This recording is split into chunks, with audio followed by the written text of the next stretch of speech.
बालाघाट के हट्टा थाना क्षेत्र के गांव दुगलई में बीते दिनों हुए सामूहिक दुष्कर्म पीड़िताओं के परिवार से नेता प्रतिपक्ष उमर सिंगार ने उनके गांव पहुंचकर मुलाकात की है। उन्होंने ग्रामीणों से चर्चा की और इस गांव की स्थिति का जायजा लिया है। सिंगार ने कहा कि यह मामला राजनीति का नहीं बल्कि पीड़िताओं को न्याय दिलाने का है। उन्होंने पुलिस पर आरोपियों की शिनाख्ती में देरी का आरोप लगाया है। सिंगार ने आरोप लगाया है कि राज्य में 2022 से अब तक SC/ST समाज के साथ 7,700 से अधिक बलात्कार और हत्या की घटनाएं हुई है। 2024 से अब तक 7,250 बलात्कार की घटना दर्ज हुई है। यह औसतन प्रतिदिन 30 घटनाओं के बराबर है। सिंगार ने मुख्यमंत्री डॉक्टर मोहन यादव और भाजपा प्रदेश अध्यक्ष के मौन पर सवाल उठाए हैं। उन्होंने कहा कि गृह विभाग मुख्यमंत्री के पास होने के बावजूद कानून व्यवस्था की स्थिति चिंताजनक है। विधायक दल पीड़िता को 1 लाख रुपए की सहायता देगा।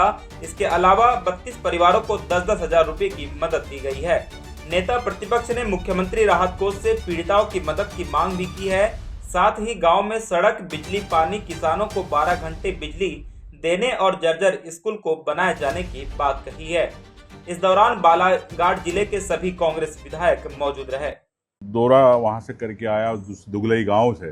वो किस प्रकार दुर्गम स्थान पर अपने जीवन यापन कर रहे वो आदिवासी परिवार हो। 32 परिवार जो जंगल पर निर्भर है। ना उस गांव में बिजली पहुंची, 10 साल हो गए बिजली खंबे लगे। सरकार अभी त्वरित कार्रवाई कर रही है। मुझे आश्वासन दिया गया कि इसको हम 2 दिन में चालू कराएंगे, लेकिन कब तक बिजली चलेगी, क्या 24 घंटे बिजली मिलेगी, ये महत्वपूर्ण विषय है। उस गांव में सड़क नहीं है। उस गांव के पूरे 32 परिवार BPL धारक है। उस गांव के अंदर प्राथमिक स्कूल के बाद कोई स्कूल नहीं है। मैंने वहां के परिवार से बात करी, आदिवासियों से बात करी कि हमारे बच्चों को हम पढ़ाना चाहते हैं लेकिन स्कूल नहीं है। सरकार स्कूल नहीं दे पाई, पानी नहीं दे पाई, जल जीवन मिशन के पाइप में टोटियां नहीं, कनेक्शन नहीं, ना पानी दे पाई, ना बिजली दे पाई, ना स्कूल दे पाई।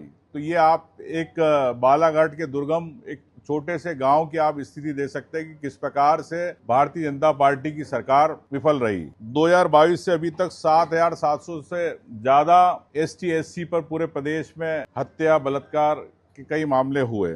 और ये भी देखने को मिल रहा है कि किसी दूल्हे को घोड़े पे नहीं चढ़ाया जा रहा, किसी को मंदिर में दर्शन नहीं कराया जा रहा, किसी दलित को हेडपंप से पानी नहीं भरने दिया जा रहा। तो ये असमानता क्यों? आजादी के इतने सालों के बाद क्या कारण है? सरकार अगर सबकी है, धर्मनिरपेक्ष है, सर्वधर्म सबकी समानता रखती है, तो मैं समझता हूं कि सरकार को इस बारे में समीक्षा करना। परिवार से मिले किस तरह की मांग है? देखिए, सबसे पहले तो हम ये कहेंगे तत्काल फास्ट ट्रैक कोर्ट में किया जाए। और पुलिस ने अभी तक शिनाख्त नहीं करी है।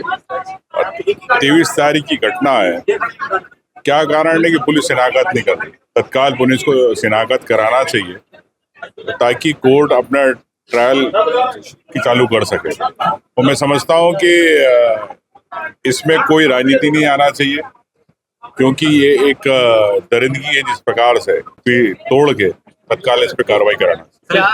और दूसरा मैं ये कहना चाहता हूं कि मुख्यमंत्री सहायता कोष से मुख्यमंत्री जी ने शायद सहायता देना भूल गए, तो मैं उनको याद दिलाना चाहता हूं कि आप तत्काल मुख्यमंत्री सहायता कोष से जब आप कई हजार, कई 100 करोड़ आप कईयों को देते हैं, किसी को 1 लाख, 5 लाख, 10 लाख, तो आप एक आदिवासी परिवार के लिए आप पे दरिया दिल क्यों नहीं दिखा रहे? क्या इसके पीछे क्या कारण है? मैं समझता हूँ मुख्यमंत्री तत्काल संज्ञान लें और उस परिवार को, उस गांव के लिए जैसे बिजली की आवश्यकता, बिजली हो, सड़क हो, स्कूल बच्चे चाहते हैं, स्कूल चाहिए। तो क्यों आज सरकार विपक्ष के इस पे जागती है? क्या सरकार वोट लेना चाहती है आदिवासियों को, दलितों के, गरीबों के, लेकिन क्या उनके अधिकारों की बात नहीं करेगी? मैं चाहूंगा मुख्यमंत्री तत्काल इस पर समीक्षा करके संज्ञान लेना चाहिए।